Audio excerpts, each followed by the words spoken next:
Do what you love, and you'll never work a day in your life. It's a common saying of questionable origin that sounds great in theory, but this is a lie. This may sound pessimistic, but I would argue that it's just simply a realistic view. I would rephrase it to say that we are nothing without our dreams, but if we don't anticipate failure, we will be sorely disappointed with our lives. Who am I to say anything about this? I've been through my own list of dreams and failures, but overall, I would say I've found a few things worth my time along the way. It's been more of a journey than a definitive choice.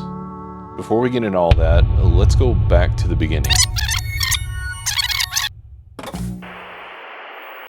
Engage. Like any kid born in the 80s, I had quite a few inspiring things going on around me.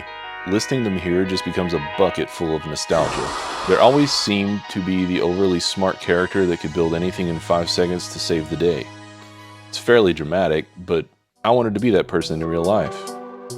I've always been a maker at heart, finding ways to be creative any way I could. I spent my days building Legos, cutting cardboard, working with coat hanger wire, making what I wanted on the living room floor, while I watched any number of TV or movies that inspire warm feelings even today.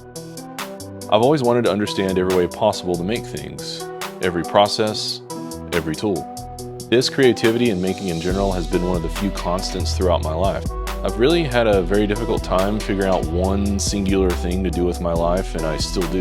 The first thing I tried was sculpture. I wanted to become an effects artist and make monsters for a living. The problem when you pursue things like this is that only a few succeed, and even those may struggle to live well despite doing what they love. Only the lucky get to be the figurehead of success, and even they may not be happy. I can neither confirm nor deny this, but I feel it has some truth to it. At some point, a more practical point of view is needed. I had always been a tinkerer, a maker. So why not make for a living?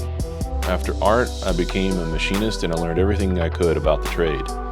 CNC, CAD, CAM, mills, lathes, water jets, and laser cutters, you name it. Metalworking is still a love of mine. But at some point, machining wasn't enough. I couldn't make a desirable living with this choice. I needed more. So I went back to school for engineering and I found a new love that built on all my past experiences. Engineering put the science to the creativity. To me, the two are interchangeable. Numbers can define the creativity, assign a quantifiable nature to the abstract, while the abstract can bring a new perspective to the cold rationality of science. To others, this may seem like a leap, but to me it makes the most harmonious sense. Art and science can occupy the same space to create new and wonderful things.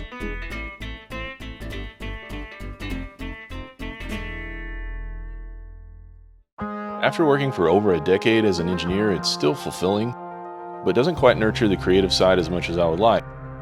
It's a perpetual need to make something new, to explore. Adam Savage termed this as seeking the novel. The problem is, when you always seek the novel, the normality of every day becomes boring. It's difficult to be satisfied when there are potentially so many more wonderful things in your head or out there in the world. It's the equivalent of wanderlust. Once you travel, you get the bug. You want to see everything the world has to offer, and the desire will never die. There's always something else you've missed. And even after you've seen everything, the need will persist. So after all these ventures, I still find myself looking for more. The jobs out there just seem to be all the same.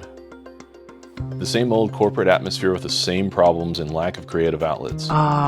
We have sort of a problem here. I can only determine the main reason for this is due to their main function. These businesses are designed to do one thing well: make money. Although money likes creativity when it's widely appealing, Play that same song! it hates creativity when it's not profitable at all. But the best things that we love in society are not the things that initially started as a cash grab. They started out of a passion that a creative person had in their heart. They had a desire to create something for the sake of creating, because they deemed something they envisioned to be deserving of becoming more than mere thought. Before the evaluations of profitability and mass appeal, it was something a person made for the purest of reasons, for love. If we go back to our favorite movies, we can see how there was, at some point, some heart to the creation. A person was truly inspired to create something for the sheer love of it. Then, after the creation was born, they pursued a way to manifest monetary value. As a whole, we can tell when a movie or music is made with the sole purpose of making money. We can feel its hollow nature in our souls. Now, back to the lies we've been told. In the same vein, if we take something we love and start doing it for money, that love will most likely wither, fade, and die. It will indeed become work. Only the strongest love will survive, and even that may become tainted. Unless the creation has already been made, doing what you love for money will diminish the very thing you care about so much. This explains why musicians' sophomore albums are usually not as good as the first. It's either a product of the pressure to produce or the result of creating not just for creativity's sake. Either way, you take something pure and reduce it to a commodity. I'm not sure there's a pure way to be creative and make money from that pursuit. If you love being a doctor, sure, there's a field ready for you to explore. But I would be willing to bet that even in that job, you get to do the part you enjoy most only a fraction of the time. Work will always be work. So, you may be asking yourself, what do I do then? The answer is your burden to bear. It's not exactly hopeless. You will find things along the way that you enjoy, work that you enjoy or at least tolerate.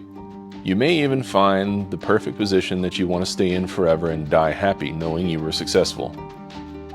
The journey is the most important part. I myself will probably be pursuing this answer for my entire life, meandering from one thing to another, seeking the novel at every turn, relishing the momentary joy, and moving on once the boredom kicks in.